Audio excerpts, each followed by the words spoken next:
New year, same season. Ozone, season 2. New year, same season. City stay frozen. Big apple pressure when you step in the ozone, man. Jets, Knicks, Giants, pinstripes, orange and blue. Whole city locked in, yeah, they tuned in too. Press play, turn it up, yeah, the tone stay polling. If it's New York sports, welcome to the ozone. Welcome to the ozone.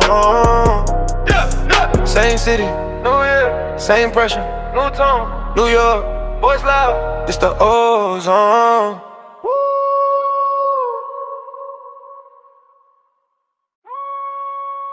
Yeah, New York outside again. New Year, same season. Ozone, season 2. Let's go. You have entered the ozone with Omar and Dave. Let's go,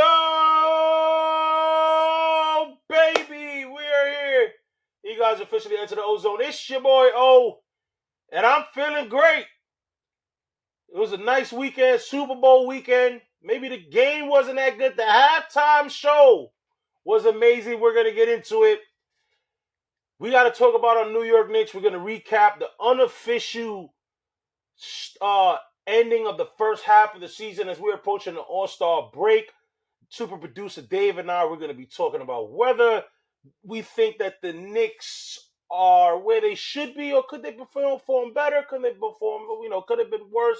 We're going to discuss everything first half of the New York Knicks, and then we're also going to cover the news on Jose Reyes. You see, I said Jose Reyes because that's what I heard Jose Reyes in the production meeting, but I meant to say Francisco Lindor. We're going to talk about Francisco Lindor's injury as well in this episode later on today. But I cannot get on with this episode without the best co-host of the business, super producer Dave. Brother, it's a new week. How are we feeling? Debí tirar más fotos. Yep. All right. Number one song now in the nation, I think it is. It's like the number one most downloaded song now. Well deserved. Brother, you said it best. We're going to get into it, but the Super Bowl just meh, even for the Seahawks, and I know there's a lot of doubters, or not doubters, a lot of critics about that Super Bowl, but the halftime was amazing, and we're also going to get into it. I'm feeling good. Let's go into it, brother. Let's get into it, and we have to discuss about it. So this is Water Cooler Talk.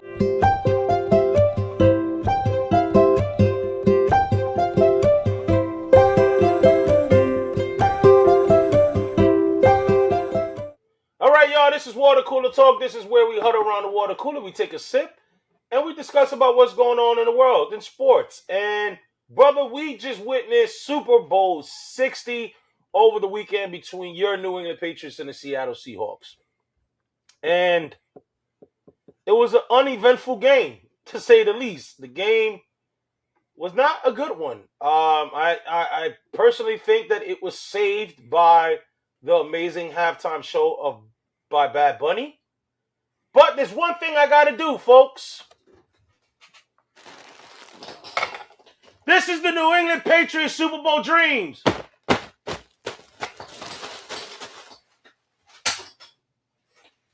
That's for you, Jets fans. Yes, this is your day.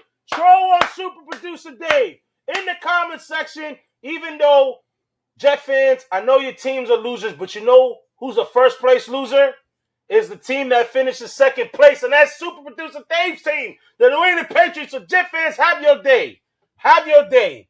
Now, I know you don't have much leverage when it comes to trash talk, when it comes to Patriot fans, but have your day.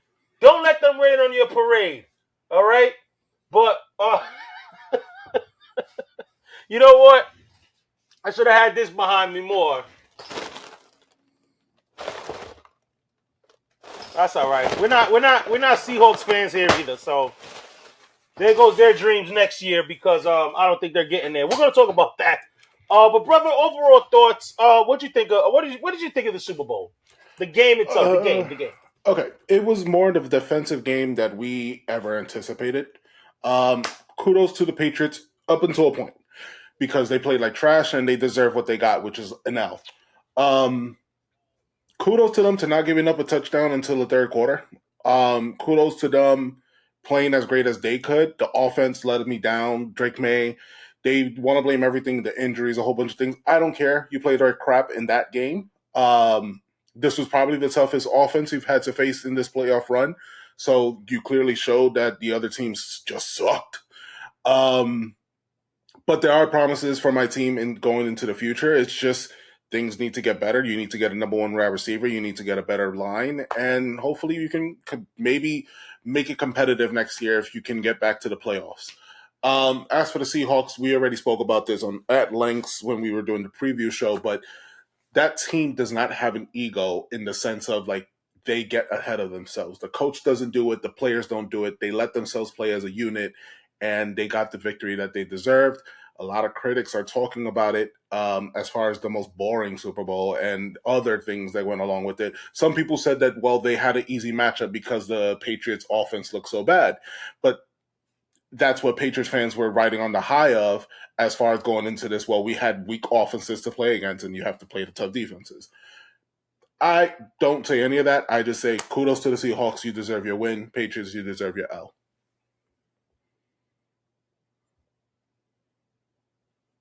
Brother, your audio.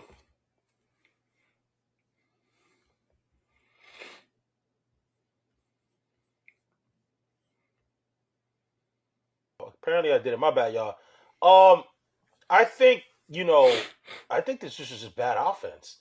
The defense, the defenses. Look, I thought, we watched the game together, bro, and we definitely mentioned that if Donald doesn't make any mistakes because the way the New England offense was looking, it was safe to say they were going to win the game. It just didn't look like New England had any rhythm to it. But Sam Darnold didn't play an amazing game. You know what I mean? He made a lot of awful passes, bro, that could have easily been picked off. That, you know what I mean? Where it's like he only threw for 202 yards. He had one touchdown. I'm kind of happy they didn't give him Super Bowl MVP because the NFL just loves to give quarterbacks it because they're the sexy position within the team. But with Drake May, people blame the shoulder injury. I thought his offensive line didn't perform that well. The Seattle got a lot of pressure on them. And this is what we saw from New England throughout the whole postseason was with their offense. Their defenses were really propelled them to the Super Bowl. And Seattle, it was just enough for Seattle to get through. I think that the score, New England got a touchdown, made it sort of close, and then a couple possessions after, Drake May throws the interception. I'm gonna be honest, this wasn't a good Super Bowl. It wasn't a good Super Bowl. It wasn't entertaining. I think the defenses were good, brother, but I also think the offense was so bad that it made the defenses look even great. You know what I mean? Like it just wasn't. It was uneventful. I think I recall telling you like this gave me a lot of Super Bowl 50 vibes, and I'm not sure who corrected me, but it was like, no, this gave me more of the Super Bowl between Patriots and Rams in 2018, which was the Jared Goff, Todd Gurley Rams, and I'm like, oh yeah, that one was bad too. Where it's just like there wasn't enough offense, and it just. But if you look at the total yards, brother, like 335 Seattle to New England's 331. 20 first downs from Seattle to New England's 18. The penalties and yardage kind of matched. You guys will actually perform better on third down, 6 for 15, than Seattle was 4 for 16. But the biggest takeaways from all this, brother, was 3 turnovers by the New England Patriots to Seattle 0. And if you look at it, that was a big thing because if you look at everything else is very close. Time of possession, 33 minutes to you guys 28. Like everything was close. Obviously, the passing yards a lot more inflated towards the end, but you look at total plays, 71 from Seattle to 67 New England. This was a tight game. I think obviously the difference is more the rushing attack. Obviously, Walker performed better with the yards, and this was a position, brother, last week that we gave the advantage to the New England Patriots because they had a dual threat. So Kenneth Walker must have saw our episode and was like, "Oh, okay, y'all doubting me? I got something for y'all." He's really the standout, but I think all things considered, both teams played very mid. I mean, well, as far as the offense, both offenses played very mid. So yeah, I would say give it up to Seattle. They won, you know what I mean? And look, I know the big knock on New England was their schedule, but you got to play who's in front of you. There's nothing. There's really nothing. I don't think any team, any fan is going to complain about the path their team took. I just want to highlight this. They're calling you guys a LeBron James of football now, bro. Did you hear that? What's that? You make it a couple of times and you lose some more? No, you guys have now the most Super Bowl losses. Yeah, we're tied So for it's the like most LeBron, wins. but then again, it's because you're there so many times. Yeah, You know we're what I tied mean? for the It's most kinda- it's wins, also so like kinda I'll like- take it. Yeah, it's also kind of like the Ric Flair thing. You know, when people say, "Oh, Ric Flair's a 16-time world champion," that means you lost the title 15 times. Yeah. So, Another you know what I mean? point I wanted to make, and you brought up a lot of the stats of the game. We have a new, let's say we have a lot of new fans who are new to the game. They're probably learning a lot of sports for the first time. When we talk about, in football especially, when we talk about bend and not break defense, this is a perfect game of example, especially on the Seahawks side of this. You mentioned all the yardage. It was on par. But the fact is that the Seahawks never let them score until the third quarter. And that is the perfect example of bend but not break. Fans of the game will definitely know what we're talking about when we say that.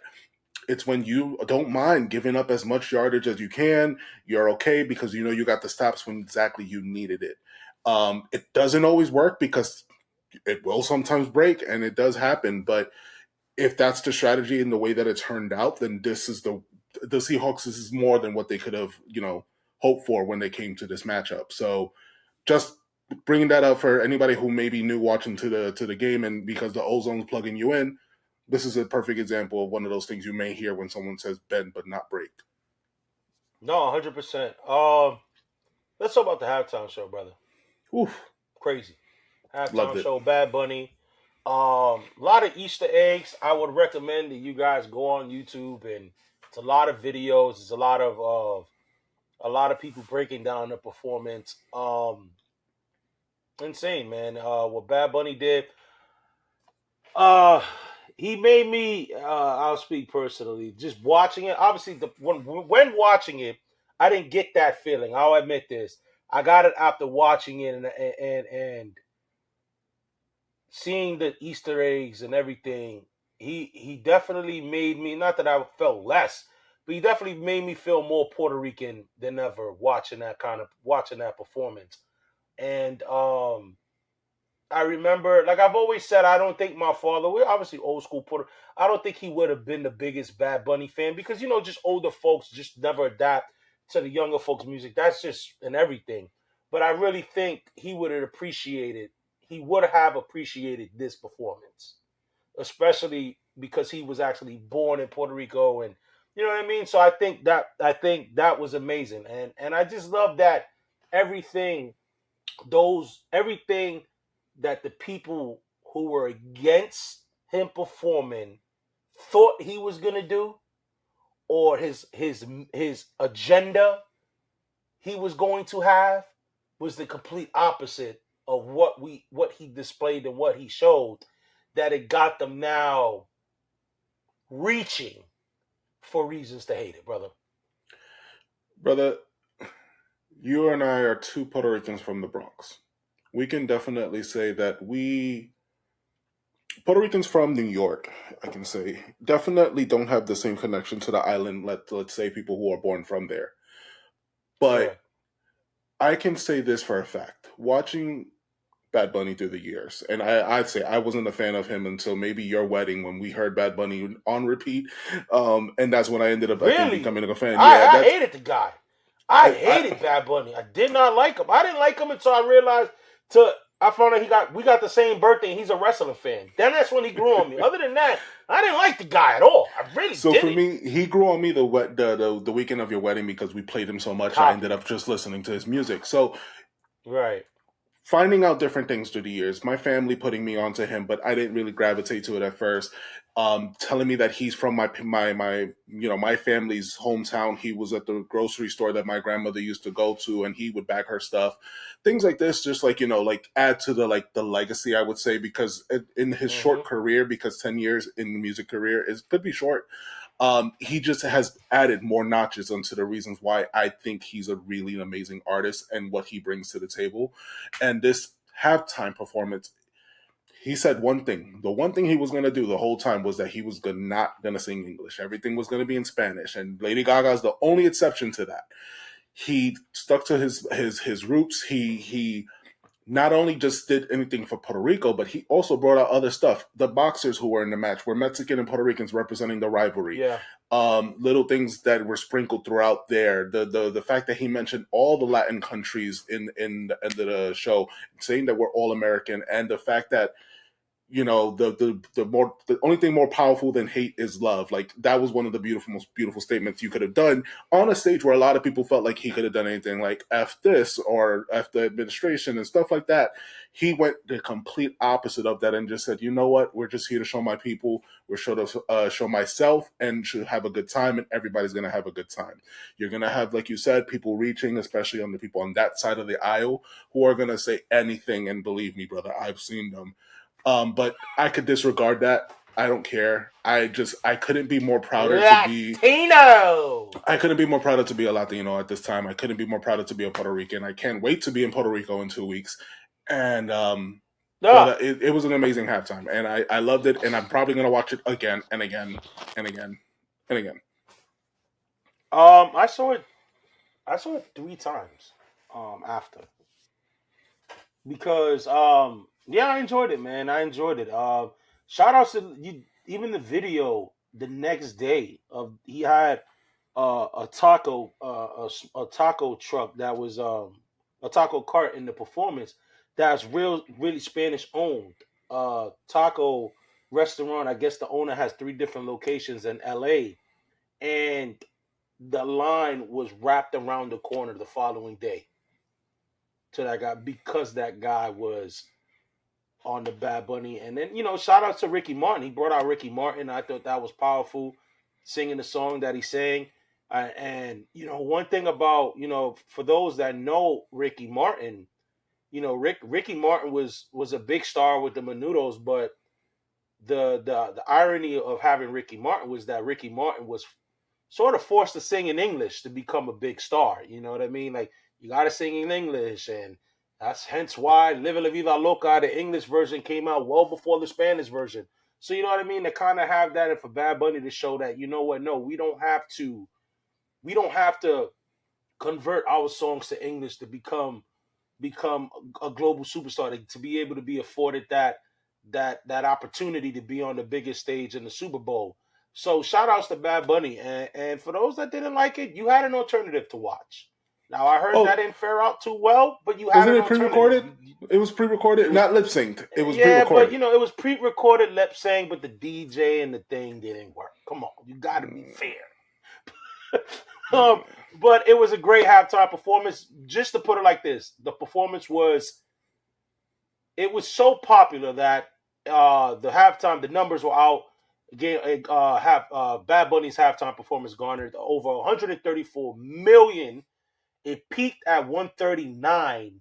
The game itself averaged 129. So clearly, Bad Bunny was the draw. You and I spoke about this, brother, while we were watching the game.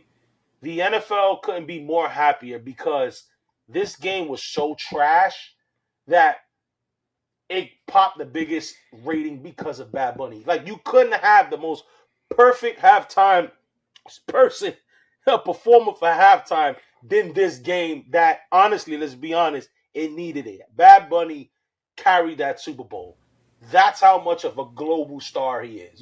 Just look at the videos on YouTube, TikTok, and everything. You see people huddled around the television that was there to see Bad Bunny. And as you mentioned, brother, when he mentions all the different countries, and you see videos of, like, there was one where there was, I guess, a family in Ecuador, and when he shouted out Ecuador, they were wilding, like, you know what I mean. So it's like it means a lot, you know what I mean. And hey, everybody did it in my house. Everybody when everybody got their country announced by Bad Bunny, they were wilding out. So Even and it quick was shout out, even Haiti. He didn't even say it in the way that Haiti said. He said ayati.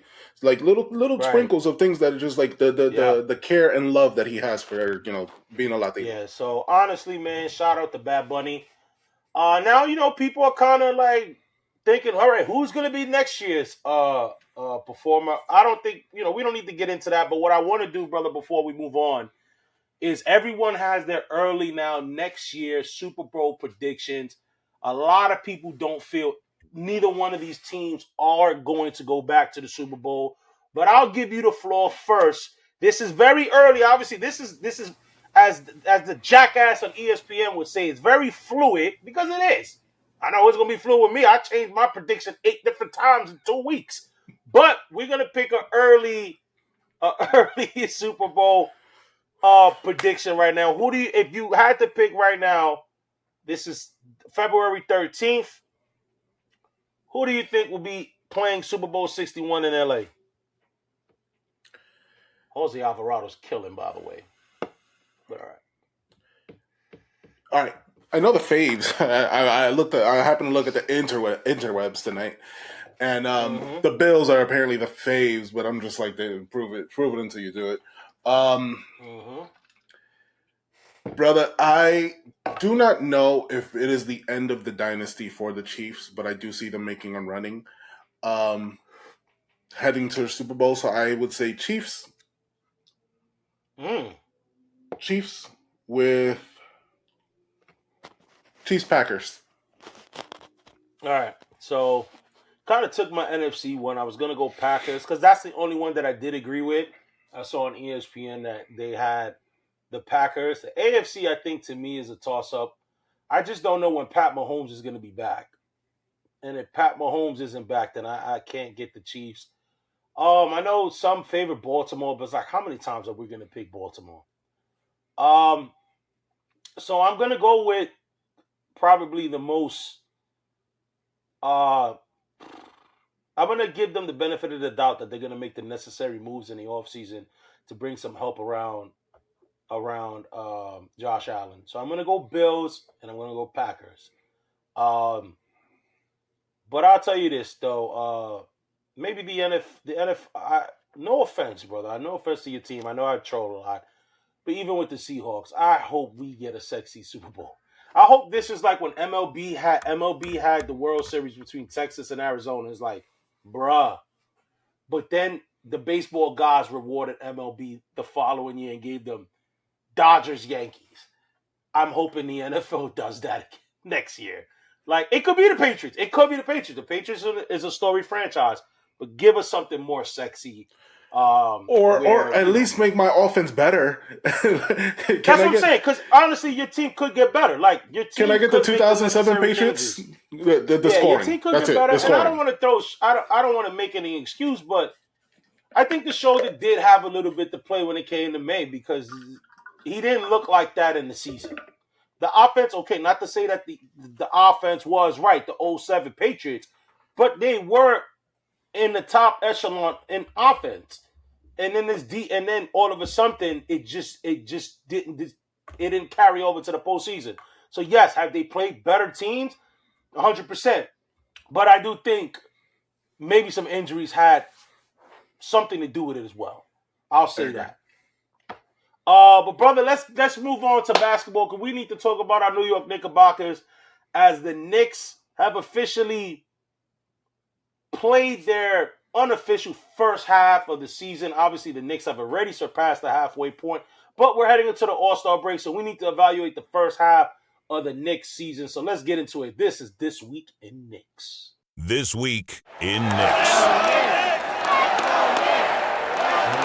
All right, y'all, this is This Week in Knicks. This is where we cover our New York Knickerbockers. And, brother, we've officially in the All-Star break. The Knicks have a record of 35-20. I want this past week, because we airing on Friday, so it's a little different. I'm trying to think of the games We smacked Philly to wrap up a bad loss against Indiana. I'm trying to think, when our episode aired on Wednesday, we did lose to Detroit, but we bounced back. We get the big win against Boston, kind of embarrassed them at the fake Garden, but then they lay an egg in Indiana, and I think that one, as we always, you've said it, brother. The Knicks fans are prisoners of the moment.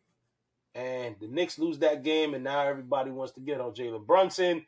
Jalen Brunson's a ball hog. Jalen Brunson's this, and the world is ending, brother. The Knicks bounced back Wednesday and killed the Philadelphia 76ers. Jose Alvarado, 26 points, career high, 8 of 13 from 3, big game. So I guess what we could discuss, brother, is one. What's your thoughts right now? Obviously, the Knicks are 55 games in, so it's already beyond the halfway point for the Knicks. But this is the unofficial half point of the season because of the All-Star break. But what's your thoughts so far on a 35-20 start for the Knicks? I would say, brother, is it wrong to believe at this point I thought we would have a better record than the Celtics? And I know that we're you're not wrong. Given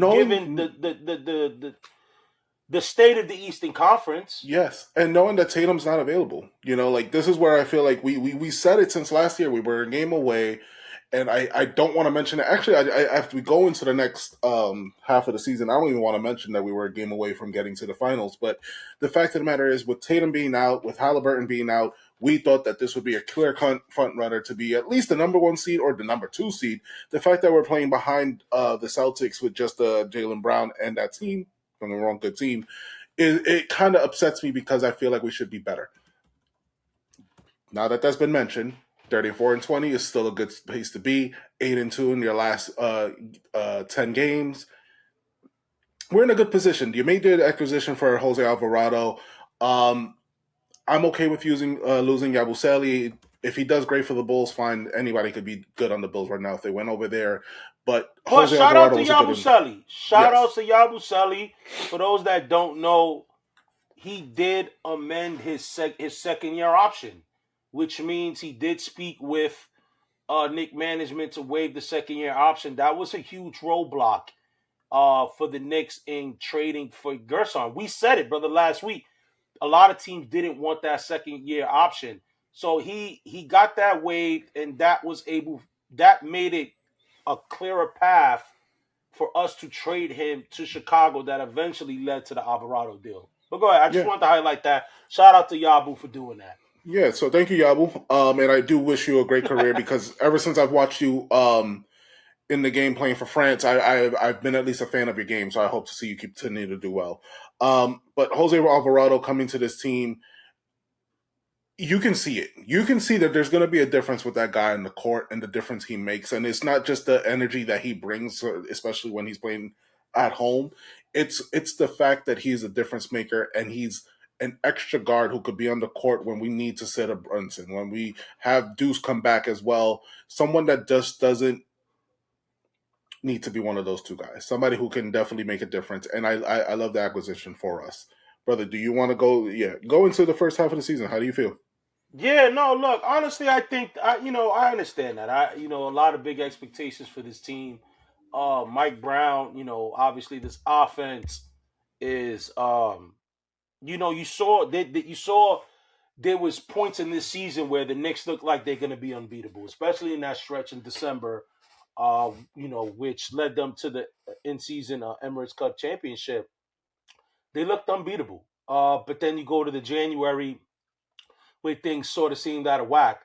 I think the most, also think the East is better than what people want to give it credit for.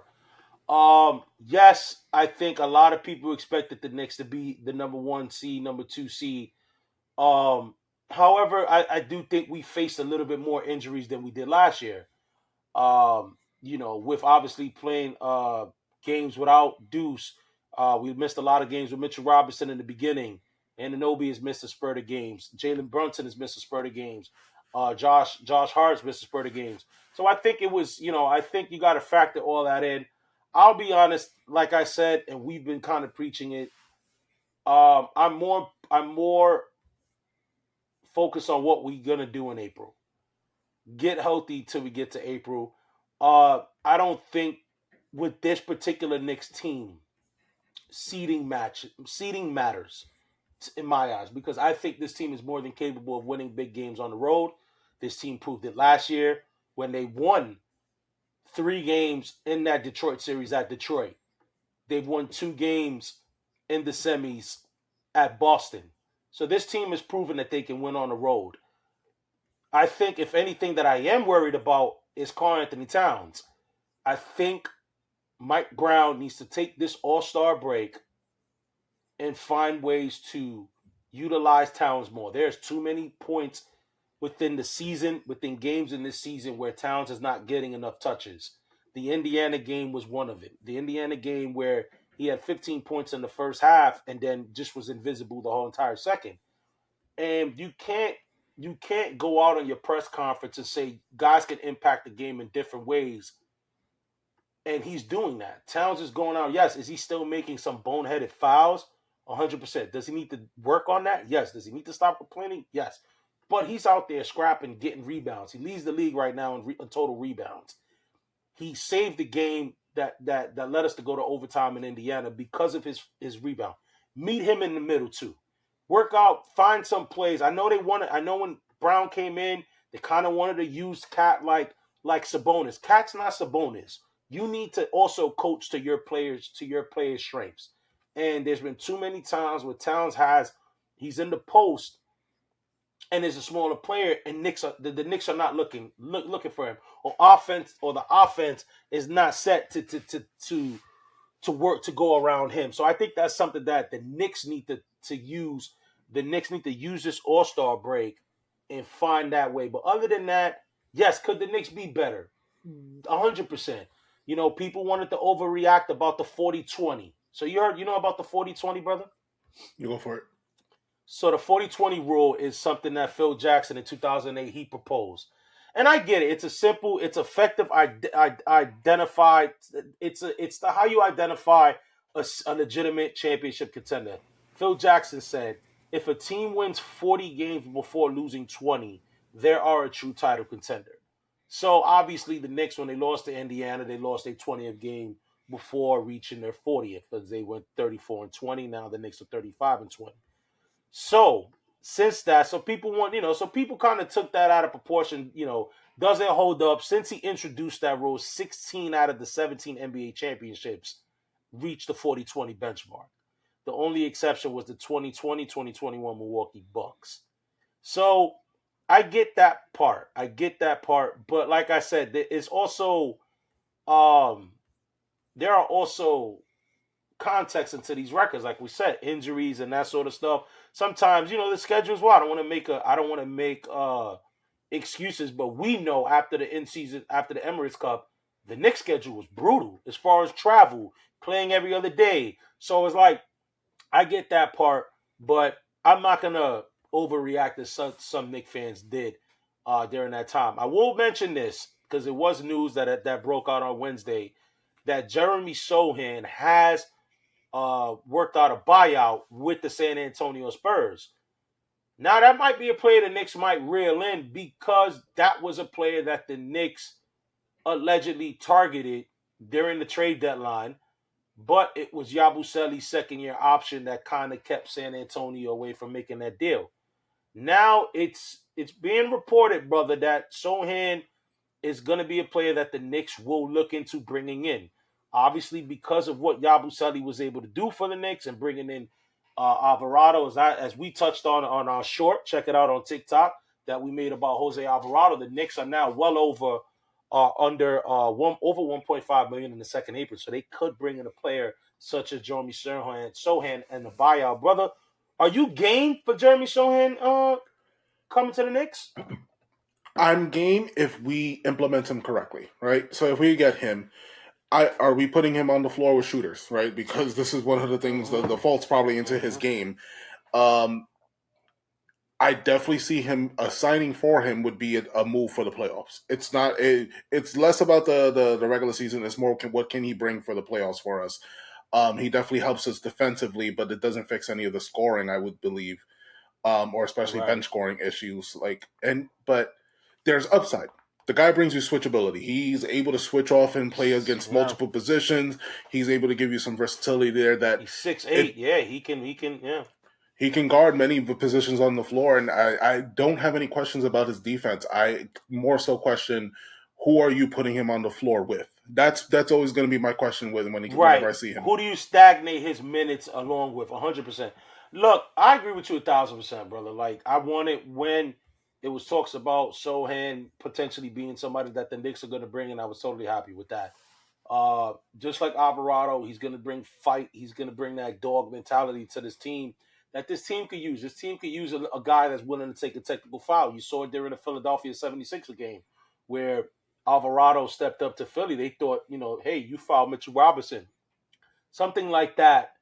Something like that the Knicks need. And you mentioned it, brother, the versatility of Sochan. Obviously, Sohan's not the greatest of offensive players. His three-point shooting can improve immensely, 100%. However, what he's able to do on the defensive side of the ball, that's something attractive enough for me to have on the Knicks. His ability to his versatility, his ability to play multiple positions, him being 6'8", he can guard basically from the 2 to the 4, maybe even the 1 to the 4, potentially some 5s depending on the size. We interrupt this broadcast to bring you some breaking news.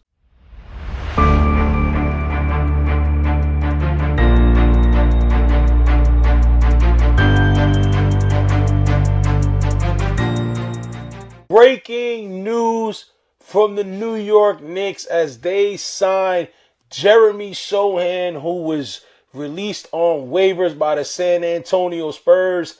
Now, this is a big acquisition. This was a player that the Knicks were linked to during the trade deadline. There was some talks of maybe trading Yabusele to San Antonio, but it didn't get much traction due to Yabusele's second-year option. But now with Sochan getting released and the Knicks obtaining him, this is a big move for the Knicks. A quintessential move where the Knicks basically now was able to flip Yabusele for Alvarado and Sochan. Now you ask yourself, Omar, where's Sochan going to play?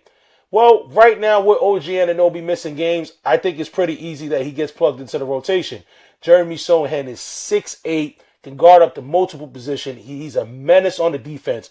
Now, the offense needs to be worked on. He's over 40% field goal percentage shooting, but obviously that's closing the paint. He's below 30% from 3, but the Knicks, I don't think the Knicks are counting on him for his offensive prowess. They want him there for the maximum defensive effort. As you can see in the videos up here, he's going to be a menace. He's going to bring toughness, very similar to Jose Alvarado, and we already see how that's going for the New York Knicks.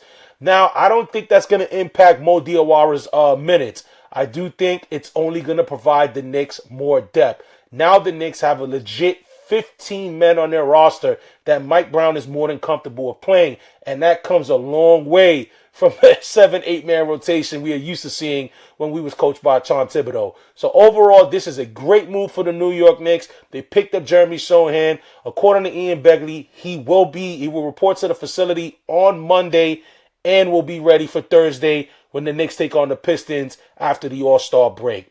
But I'm happy about it. You guys let us know in the comments below what you think about Jeremy Sochan coming to the Knicks.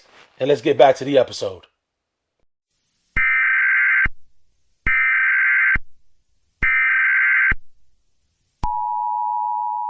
Now, I know some Knicks fans on Twitter that I even responded to were saying, hey, am I crazy? But I would rather take a pass on Sochan and just play Diawara and get a backup center. I'm not opposed to that either. I think Mohamed Diawara I love his game. And I really do think he can be a Pascal Siakam type player. He's shooting better from the 3. He has the length, pause. He can guard multiple positions. Obviously, he's very raw. He's a rookie. However, you can see it. The talent is there. So I don't mind that, staying with him and then bringing in maybe a backup center like Chris Boucher or someone along those lines. But I would very much like Jeremy Shohan on his team. So hopefully that's something that the Knicks can get done during the deadline. I mean, during the All-Star break. And hey, our first game's against Detroit. So at the Garden Thursday. So it's going to be a big game. Obviously, Detroit's team going to be looking a little different in that game. We're going to get into on quick hits. But overall, brother, I'm okay with where the Knicks are at. Like you said, I'm with you. It could be better. I think the Knicks could have been 4 to 5 games better. To be honest, I think the Knicks could have been going into the All-Star break at least with 38 to 39 wins. But it is what it is. You know, it could be worse. And considering the little bumps that we've had, I am happy where this team is. But this team could get better. That's the greatest thing about this team is that we think like they're 35 and 20, and we're like, dude, that's not good enough. They know that that's not good enough. So that's what tells me that they're only going to pick it up. And it's going to get a little tough in the second half. But, bro, when you beat a team by damn near 50 right now, like what they did to Philly to get into this All-Star break, at least you feel good about yourself going into the All-Star break. Yeah, but look, at the end of the day, like going into the second half, we know that this team is, if it's a solid playoff lock. We already know they're going to the playoffs. This is unless a total collapse happens, and right. Unless a total collapse happens, we're a playoff lock. We're just not right now a finals threat. I don't feel like right now the Knicks are a finals threat at this moment. And this is me speaking before going into the All-Star break and see what we bring in the second half. Right now, look, the best case scenario, we're a top 4 seed, and there's a second round fight in for us, right? Worst case scenario, we grinding and losing. That's when you start losing and there's no bullets. There's no bullets to dodge if you think about it. Considering where the standings are, if the Knicks stay where they're at 2-3, I personally think the 2 seed is going to have a tough matchup in the first round because I do think you're going to get. It's possible you can get Orlando. These are your matchups right now. These are the matchups. So they're either the Raptors, 76ers, if the playoffs Magic, started today. If the playoffs started today, is one of those teams, like, if it randomized. So. Right. I think, honestly, you said Raptors, Heat. In this order? Who's right now? Yeah, go ahead. Say the order from 1 to 10, brother, so then I can kind of, if you have Detroit, Boston, New York, Cleveland, Toronto, Philly, Orlando, Miami. Yeah, so if you think about it, man, I think the only team that is going to get probably a layup of a first round is going to be is Detroit, because if the playoffs were to start today, the Knicks would be lined up with Philly. Now, the Knicks could beat any of those teams. Though I would not think any of those teams could beat the Knicks. 100%. 6 games, maybe even 5, depending on it is, because I think. Knicks get Toronto, that's gentleman's sweep to me. That's 5 games. Orlando's tough. Orlando's going to be tough. Philly will even be tough. Like I said, I don't think they're any threat to knock out the Knicks. But those are going to be tough battles. And then it's almost like you're going to be in a collision course for Boston in that second round. And the only thing that I hope that the Knicks change, and I'm hoping that they will, and I have confidence that they will in the postseason, is that a lot of these teams are taking it personal when they play the Knicks. Detroit has made that very clear. It's personal when they play the Knicks. That's why they smoked the Knicks by 30 points both games. Indiana, you look at the press conference, Siakam's post-game interview, Nembhard's post-game interview. They made it very clear they wanted to have a big game against this team at Madison Square Garden. Jaylen Brown, obviously, since we've kicked his ass in the playoffs last year, Jaylen Brown has been throwing nothing but shots against the Knicks. So, like, these guys, I need the Knicks to match that. Because they're taking it personal against y'all. Y'all need to do the same exact thing. But I believe they will when it comes to the playoffs. And I think they will once we come back from that All-Star break. I think that Thursday, that Knicks team is going to be electrified, to say the least, against against that Pistons team. But let's see. Let's enjoy the All-Star break. But guys, let us know in the comments below. What do you think about the Knicks' first half run so far, and the potential of getting Jeremy Sochan? Are you hitting on that, or are you skipping on that? Let us know in the comments below. But brother, we got to talk about everything else that's happening in sports, and it's a lot. So let's get into it. This is Quick Hits.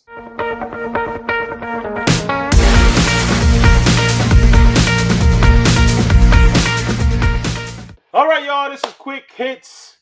This is where we cover everything around the globe. The hits come at you so quick, you don't see it coming.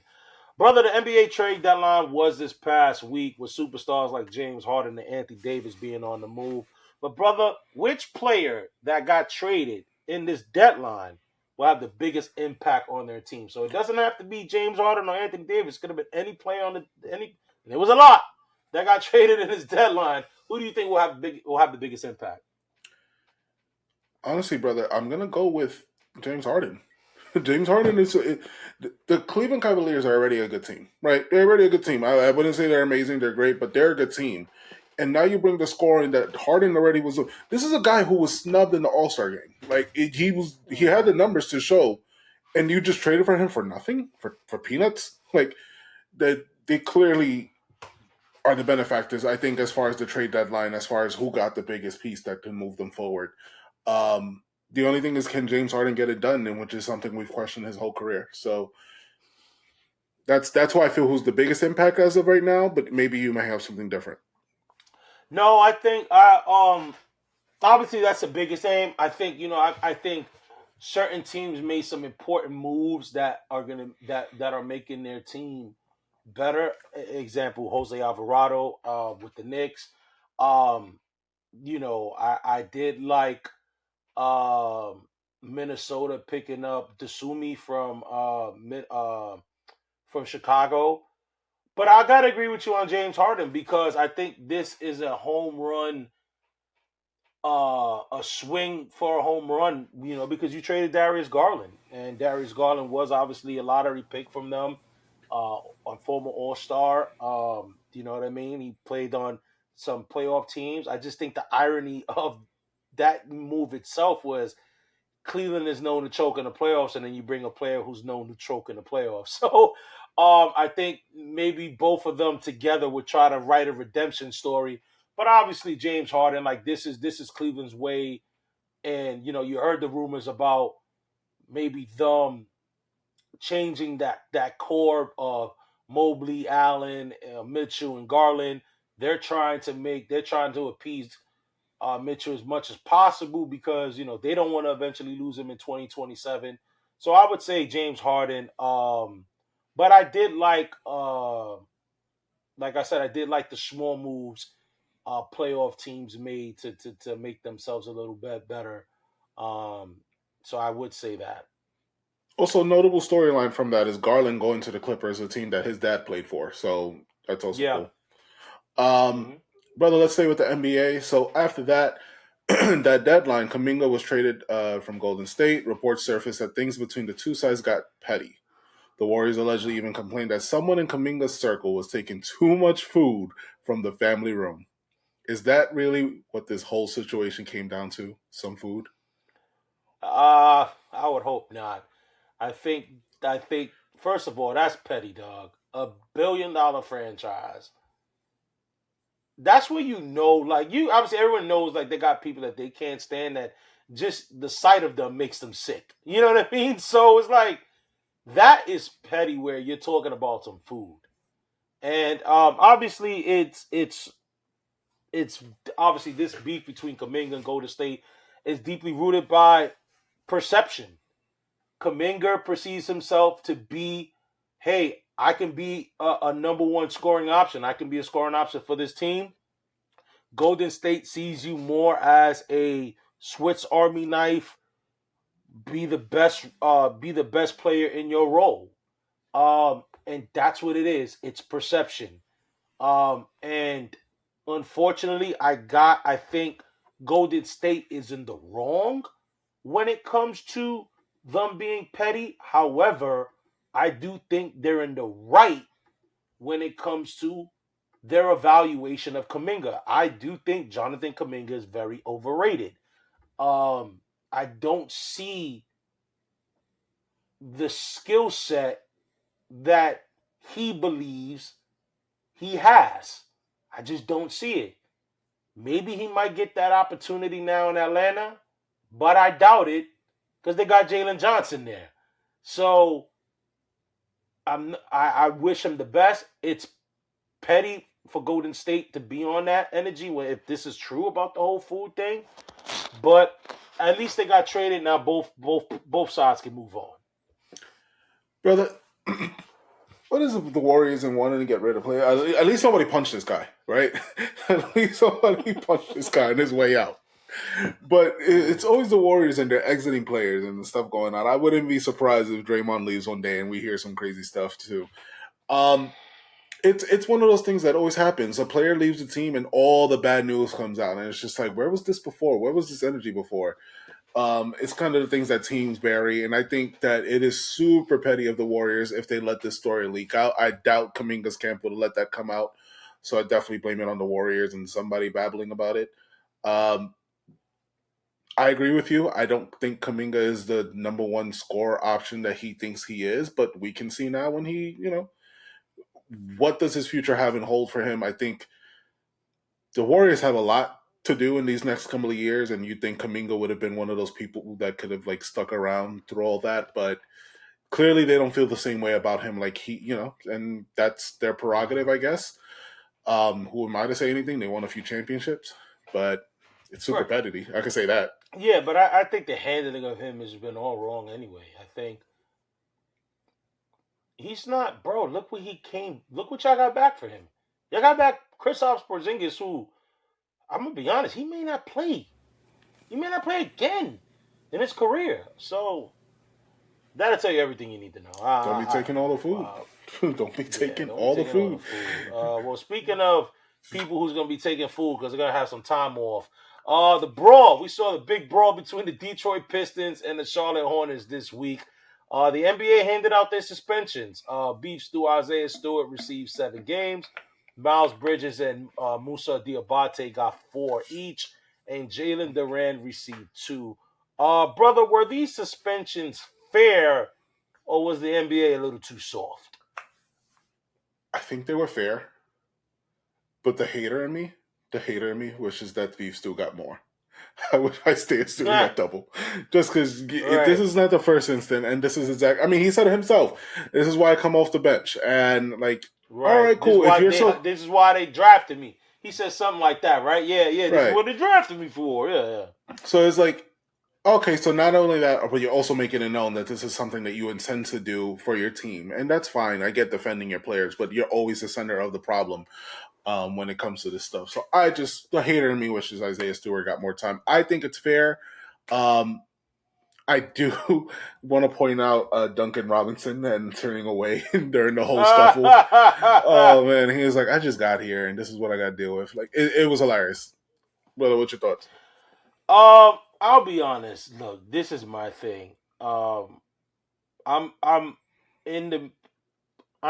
this thing with you. I'm partially agree with you because I did feel the same way. The hater in me wanted Beef Stew to get 20 games. I wanted Duran and them to get 5 to 10 in that range, 10 maybe 10 games. I thought the league was soft. I grew up with David Stern. David Stern didn't play that. And the thing that gets me is that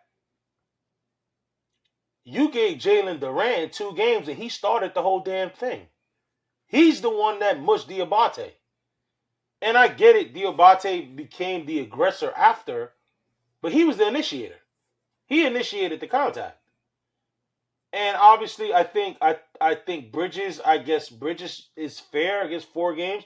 But even maybe Bridges could have got a little bit more. Maybe Bridges and Beef Stew could have got a little bit more. And then the thing is that they follow up with saying, yeah, we gave Beef Stew, Isaiah Stewart 7 games because it was also based on repeated history. And it's like, bruh, if that's the case, you should have gave him like 10 to 15 games. You should have doubled it. Because he ran out of the bench. That should have already been 5 games from the rip. He came from the bench. Benches, for those that don't know, if a scuffle happens in the NBA, you get off the bench. You're getting suspended. Knicks fans are very familiar with that because that's what cost us our series against the Heat in '97 when Patrick Ewing left the bench. So, I'm going to be honest. Like I said, bro, I agree with you where the hater in me wanted them to get a lot. But I also thought the NBA was soft, and I'm not surprised by it. Adam Silver is not David Stern. David Stern will drop the hammer on this kind of behavior. Pause. Adam Silver is a players commissioner. Adam Silver caters to the players. And I thought he was a little soft on this, and especially soft on Jalen Duran, who initiated the whole damn thing and got 2 games. But I wonder if he's going to be allowed to play in the All-Star game. So, we'll but see. knowing Adam Silver, he will. We'll see. Hopefully Stewart gets into another scuffle going into the playoffs, and they just have to double that. Brother, let's move over to baseball. So, we spoke about this recently, and now things got a little bit juicier. So, spring training is getting underway, and the Mets are currently making headlines. All-star shortstop Francisco Lindor is set to undergo surgery on his left hamate bone, which is once again right here. For those of you who don't know, the hamate is right here. Sidelining him for at least 6 weeks. Should the Mets panic? Oh no, I think. All right, so this is the thing that I heard on the Fan, and I want to give credit. Oh wow, Chris Statlander just lost the women's title To who? to Tekka. Tekka, what's her name? Thekla? Yeah. Wow, I didn't see that coming. Yeah, I heard an interesting point where on the Fan where they kind of mentioned should the Mets panic, and they said the Mets shouldn't panic because it's 6 weeks. Your team is talented enough where you can afford to go without Lindor a month or so, or maybe a month, because obviously with opening day, maybe a month, and you'll still be good. However, have the Mets earned that? You know what I'm saying? Have the Mets earned that to make fans feel comfortable that they'll be okay if Lindor were to miss a month? And my thing is that this is why you bring in Bo Bichette, and I think they'll be fine, because then you can just, you already practicing Vientos at first, whatever. You can just find a way. You just move Bo Bichette to shortstop. He was going to play third. Put him to shortstop. Put Vientos, Beatty, whoever you want to put in that second, third, and then you have Polanco at first. I think they should be fine. I think they'll have enough offense to weather this little storm. Brother, I'm gonna stay on topic, but move it a little bit, less more about the shouldn't fans be concerned? This is why the Mets doctors and insurance denied Francisco Lindor from playing in the World Baseball Classic. Right. The man wanted to play in the World Baseball Classic, It's starting to make sense now, right? He's going to get surgery on his hamate bone. Don't get me wrong. We are truly upset of what's happening to Team Puerto Rico in the World Baseball Classic and what is to come from that. But this is people need to remember another thing about this. And I don't care if Bad Bunny offered to pay for the insurance. I don't care about those things.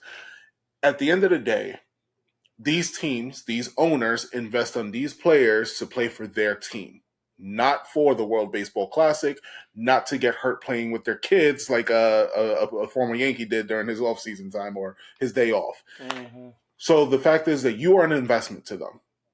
May suck. You may want to spin it in any other way that you want to, but at the end of the day, these players get paid to play. So while it may suck for the World Baseball Classic, while it may suck for Team Puerto Rico, this is why the insurance was denied, because clearly something was up, and now we see that he has to get surgery. I think the Mets will be fine because by the time the season starts, it'll be maybe like if we were to get surgery right now, he'd be ready in at least 2 He weeks. got it on Thursday, so he got it. on Wednesday. So there So you go. it'll be a 6-week recovery time. He'd be fine. He should be back. He'll be back probably maybe second week of a week or two after. Like he'll be fine. Yeah. It's just I think they'll be fine.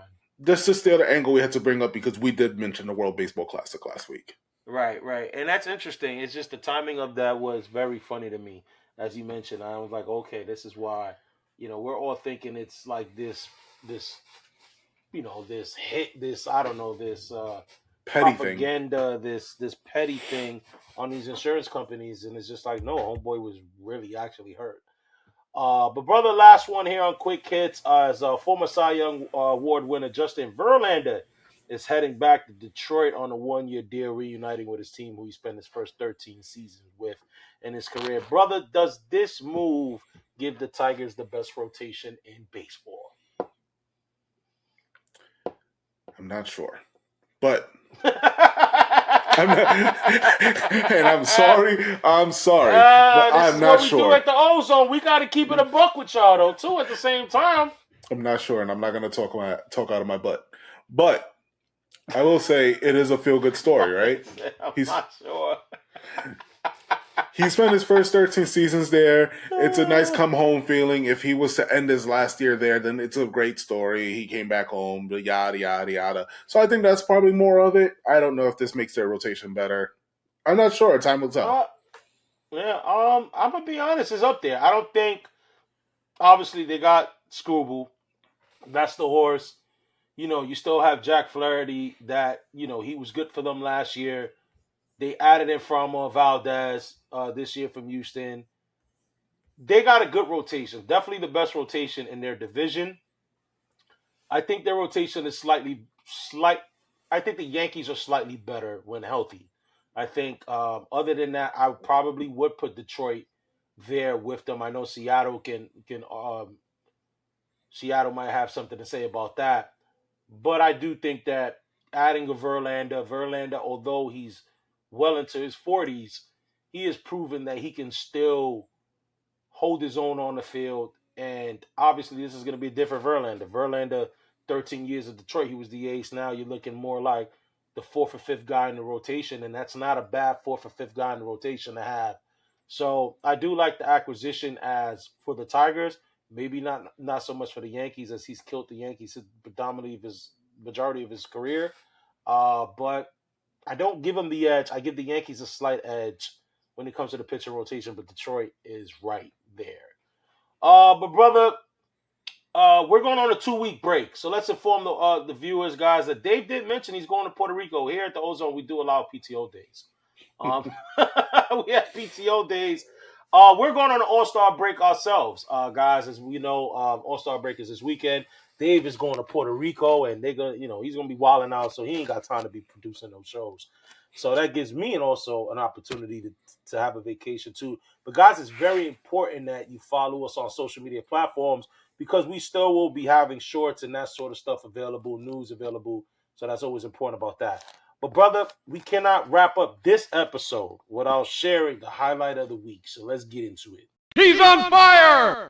All right, y'all. Highlight of the week is going out to Hornets' own Brandon Miller, as Brandon Miller put Anuki Okongwu from the Atlanta Braves, the Atlanta Hawks on a poster.